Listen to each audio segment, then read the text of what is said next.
नमस्कार दोस्तों आज के इस वीडियो में आप सबका स्वागत है। मैं हूं दिवाकर झा, जीएसटी इंस्पेक्टर मुंबई। दोस्तों हम लोगों ने अभी जीएस की क्लासेस स्टार्ट की है, जिसमें 3 वीडियो ऑलरेडी अपलोड हो चुका है और स्टार्ट किया है हमने पॉलिटी से, भारतीय राज्य व्यवस्था से हम लोगों ने स्टार्ट किया है और उसका जो है लगभग 2 वीडियो आ चुका है। आज हम लोग बात करेंगे 3rd वीडियो और जीएस का जो है ये 4था वीडियो रहेगा। और इस वीडियो में हम लोग बात करेंगे भारतीय संविधान के भाग, मतलब पार्ट्स। हम लोगों ने देखा है कि कैसे कैसे कौन सी स्टोरी के माध्यम से हमने स्टार्ट किया था कि एक स्टोरी के माध्यम से संविधान का विकास हुआ, फिर विकास होते होते फिर एक कमेटी बनाई गई। कमेटी जो है वो कुछ मीटिंग किया, कुछ मीटिंग करने के बाद फिर संविधान बनकर तैयार हुआ। जो संविधान बनकर तैयार हुआ उसमें 395 जो है आर्टिकल थे, मतलब अनुच्छेद, और भाग जो है वो 22 भाग बोलते हैं। जब संविधान बनकर तैयार हुआ तो उसमें 22 भाग रहे हैं। पार्ट्स की बात करें तो 22 है और अनुसूची जो है उस समय 8 थे, लेकिन 4 हम लोगों ने अमेंडमेंट करके संविधान में डाला है। तो आज के समय में टोटल 12 अनुसूचियां हो चुकी है। हमने पहले वाले वीडियो में देखा है अनुसूची के बारे में, 12 अनुसूची कैसे याद रखें, किस ट्रिक से हम लोग देखें। अगर आपने वो वीडियो नहीं देखा है तो वो वीडियो आप प्ले लिस्ट में जाके उसको देख सकते हैं। आज हम लोग बात करते हैं भाग के बारे में। देखिए 22 भाग है और बहुत लोगों के दिमाग में ये भी है किसी किसी बुक में कि 25 जो है 25 भाग है। इसको भी हम लोग वीडियो के लास्ट में देखेंगे कि आंसर क्या होगा। अगर 22 पूछ रहा है या 25 पूछ रहा है तो कौन सा जवाब देंगे। इसी तरह से आर्टिकल भी जो है जब संविधान बनकर तैयार हुआ तो 395 थे और अभी कोई बोल रहा है कि 448 हो गया है अनुच्छेद। तो इसका क्या इसका मतलब तात्पर्य क्या है या क्या मानेंगे हम लोग, क्या इसके बारे में अगर क्वेश्चन आता है तो क्या जवाब देंगे, तो इसके बारे में भी हम लोग वीडियो के लास्ट में देखेंगे। पहले हम लोग देखते हैं कि कौन से ट्रिक से हम लोग भाग जो है पार्ट्स जो है उसको हम लोग रटें। देखिए जो पहला भाग है ये हमने रोमन में लिखा हुआ है भाग। तो पहला जो पार्ट है वो है संघ और राज्य क्षेत्र। जब संघ और राज्य क्षेत्र की बात करें तो देखिएगा कि अनुच्छेद जो पहला है उसमें भी यही बात की गई है।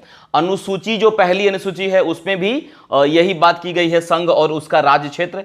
इसी तरह से जो पार्ट्स है, भाग है, उसमें भी जो पहला भाग है वो है संघ और राज्य क्षेत्र। दूसरा जो है वो सिटीजनशिप की बात की गई है। दूसरा जो पार्ट है वो है सिटीजनशिप के बारे में, मतलब नागरिकता के बारे में, और वो आर्टिकल है 5 से 11। नॉर्मली आर्टिकल को आप एक बार देख लीजिए, खाली रटने की जरूरत नहीं है।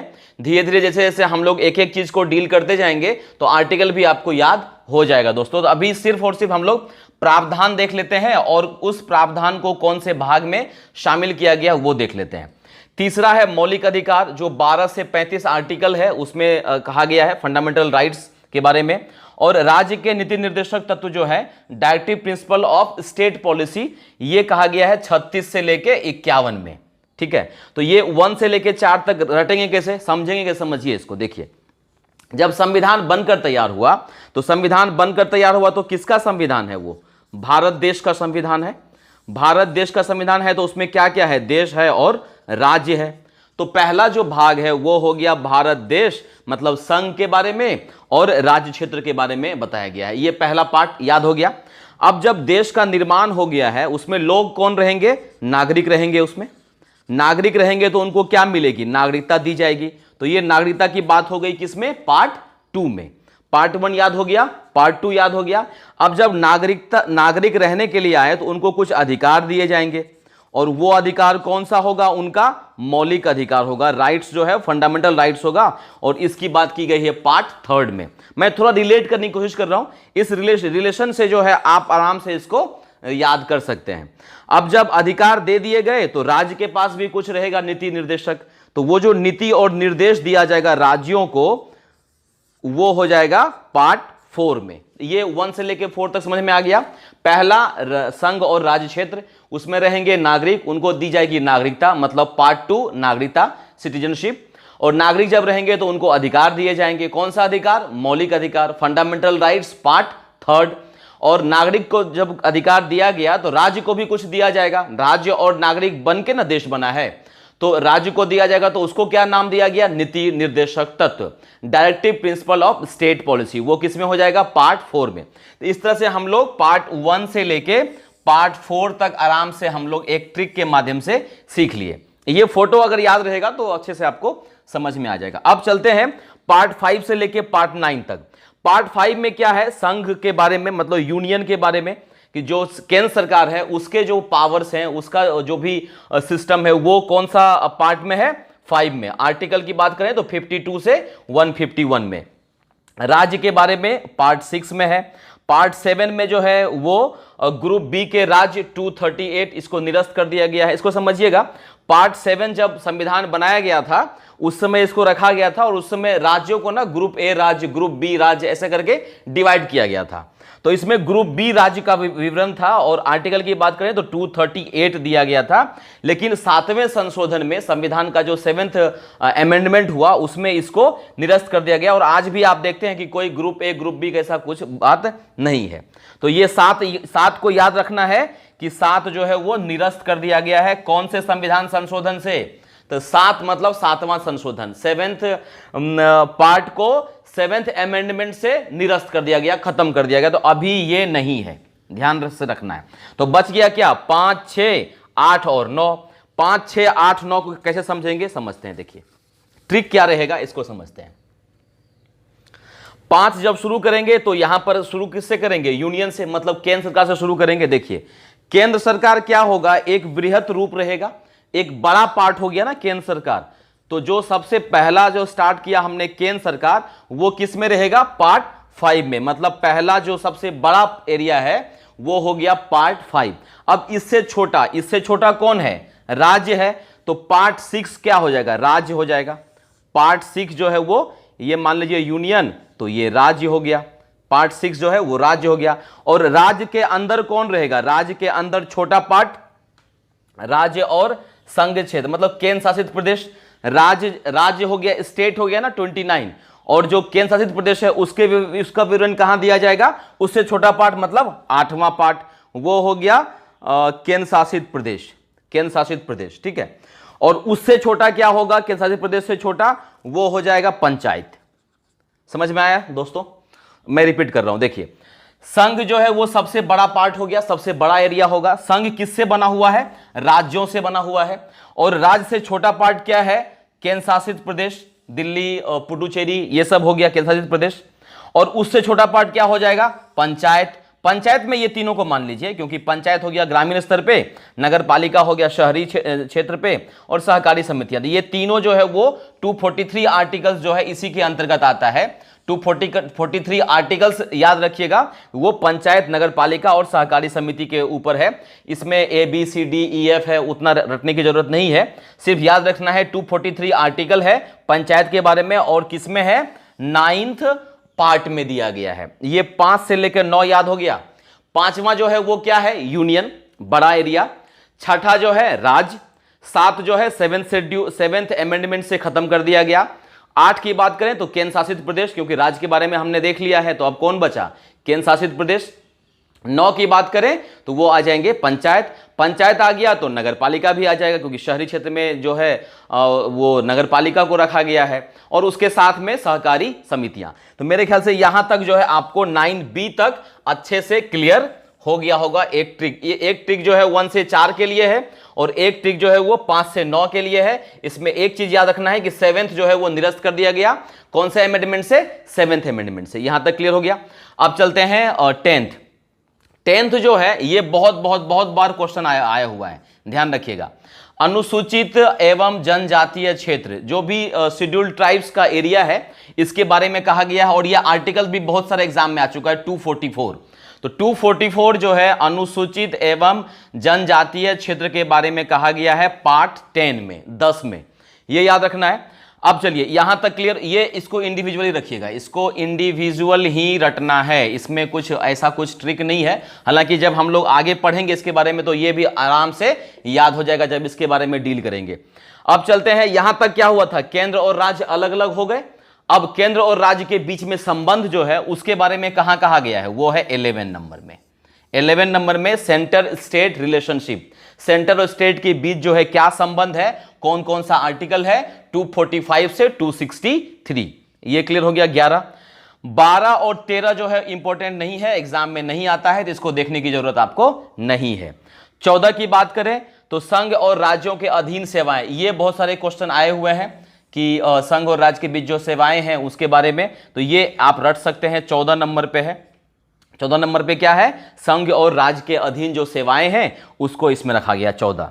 यहां तक क्लियर होगा। मतलब इस वाले सीक्वेंस में 3 चीज अभी तक हम लोगों ने देखा। 10वां नंबर अनुसूचित जनजाति क्षेत्र, दूसरा संघ और राज्य के बीच में जो संबंध है वो है 11 नंबर पे, 10वां जो है अनुसूचित जनजाति के बारे में है। 13 14 नहीं, 12 13 नहीं रटना है। 14 जो है संघ और राज्य के बीच जो सेवाएं हैं उसके बारे में कही गई है। अब जो मोस्ट इंपॉर्टेंट है वो है निर्वाचन, राजभाषा, आपात उपबंध और संशोधन। इसको समझिए, ये 4 और रटना है अपने को। चौथा में मतलब 15 नंबर पे होगा निर्वाचन। देखिए अब क्या होगा, संघ राज्य का बारे में हमने अच्छे से देख लिया, संघ को अलग से देख लिया, राज्य को अलग से देख लिया, दोनों के बीच में जो संबंध है, रिलेशनशिप है, वो 11वें नंबर में वो भी देख लिया। अब क्या होगा, निर्वाचन होगा, मतलब इलेक्शन की जाएगी। इलेक्शन की जाएगी तो 11 के बाद हम क्या रटेंगे, सीधा 15। बीच में 14 1-2 एग्जाम में आया है, ये थोड़ा देख लेना है। 15 मेन इंपॉर्टेंट है, बहुत सारे एग्जाम में आ चुका है 15 निर्वाचन। तो जब भी इलेक्शन की बात की जाएगी वो 324 निर्वाचन आयोग जो है 324 से 329 तक कहा गया है इलेक्शन कमीशन, वो किधर होगा, 15 नंबर में। 15 जो है वो याद हो गया, निर्वाचन मतलब सब कुछ हो गया। अब इलेक्शन होगा, इलेक्शन की बात कहां की गई है, 15 में, 15 पार्ट में। ये जो 16 इंपॉर्टेंट नहीं है, इसको छोड़ दीजिए। 17 जो है वो राजभाषा। अब भाषा के बारे में कहा गया है 343 से 351, ये 17 नंबर में रहेगा। 15 के बाद 17, 17 के बाद 18। देखिए अब क्या होगा, इमरजेंसी के बारे में, ये बहुत बहुत बहुत इंपॉर्टेंट है। इमरजेंसी के बारे में बहुत सारे एग्जाम में आया हुआ है।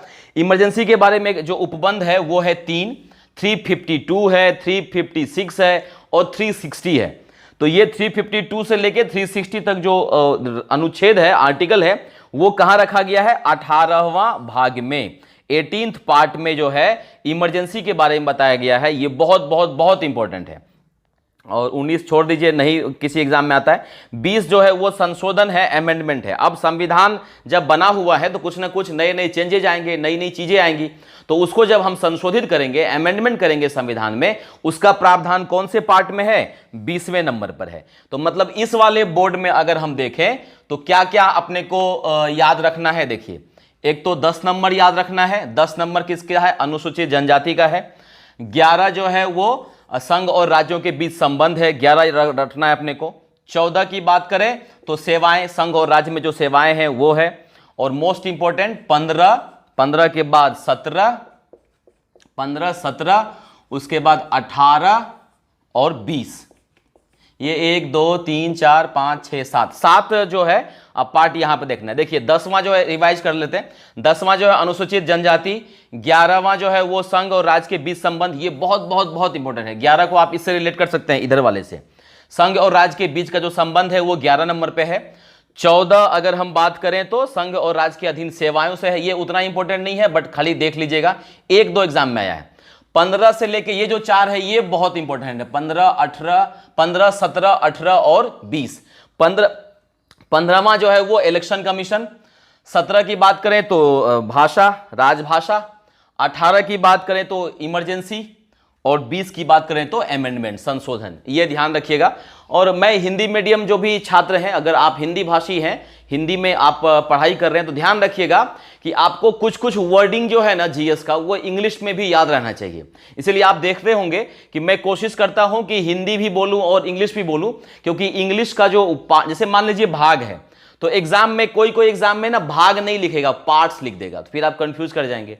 अनुच्छेद नहीं लिखेगा, आर्टिकल लिख देगा, हिंदी में ही आर्टिकल लिख देगा वो, तो फिर आप कंफ्यूज कर जाएंगे। इसलिए थोड़ा थोड़ा जो इंग्लिश के जो वर्ड हैं वो आपको ध्यान रखना है, जिससे कि आप, जैसे इमरजेंसी है, हो सकता है आपात उपबंध नहीं लिखे, इमरजेंसी लिख दे, तो फिर आप कंफ्यूज मत कर जाना। इसलिए कुछ कुछ चीज जो है आपको इंग्लिश वाला वर्ड जो है वो आपको आना चाहिए, कि जैसे इलेक्शन कमीशन है, हिंदी में लिख देगा इलेक्शन कमीशन, निर्वाचन आयोग नहीं लिखेगा, तो वो ध्यान रखना है। इसलिए मैं कोशिश करता हूं कि कुछ कुछ चीजें जो मेन चीज है वो इंग्लिश में भी आपको आना चाहिए और हिंदी में भी आना चाहिए। मेरे ख्याल से एक दो बार अगर वीडियो आप देख लेंगे तो ये इंपॉर्टेंट पार्ट जो है संविधान का वो आपको समझ में आ जाएगा।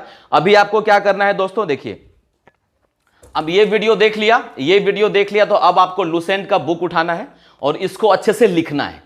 लिख लिया और फिर या तो इसके ऑब्जेक्टिव टाइप जो बुक है वो, या आप जिस भी एग्जाम की तैयारी कर रहे हैं उसके जो क्वेश्चन पेपर है वो आप उठाइए और उसको लगाना स्टार्ट कीजिए। वो जब आप लगाना स्टार्ट करेंगे तो आपको इस पार्ट से रिलेटेड बहुत सारे डाउट्स एकदम क्लियर हो जाएंगे और अच्छे से याद भी हो जाएगा। जरूरत नहीं पड़ेगा इसको मगअप करने का। आप सिर्फ और सिर्फ 2 बार वीडियो देख लीजिए, फिर ये बुक को लिख लीजिए जो पार्ट है, फिर आप ऑब्जेक्टिव टाइप क्वेश्चन जो है लगाना स्टार्ट कीजिए। मेरा दावा है कि आप इस हिसाब से अगर जीएस पढ़ेंगे तो जीएस पढ़ना आपको बोरिंग नहीं लगेगा।